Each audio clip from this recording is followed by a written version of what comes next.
had এর ব্যবহার শিখো কিসের ব্যবহার Okay, my dear students, look at the whiteboard. Listen and read what I say.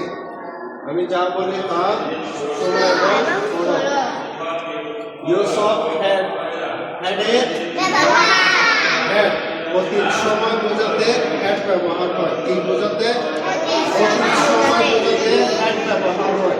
had অর্থ কি? ছিল। had অর্থ ছিল। আমরা কিছু ইংরেজি সেন্টেন্স দিয়ে had এর ব্যবহার দেখব। কোথায় had ব্যবহার হয় সেটা দেখব। So let's start. I had 2 watches. আমার 2টি ঘড়ি ছিল। তাহলে কখন ছিল?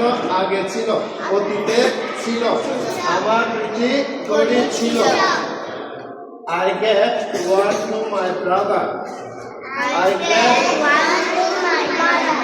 আমি একটি আমার ভাইকে দিলাম। Now my brother has one watch. এখন আমার ভাইয়ের একটি ঘড়ি আছে। তারপর দেখো I had a pencil box. আমার একটি পেন্সিল বক্স ছিল। You had a pen. তোমার একটি কলম ছিল। He had a book. তার একটি বই ছিল।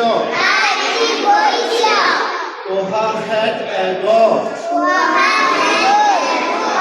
ওহার একটি ছাগল ছিল।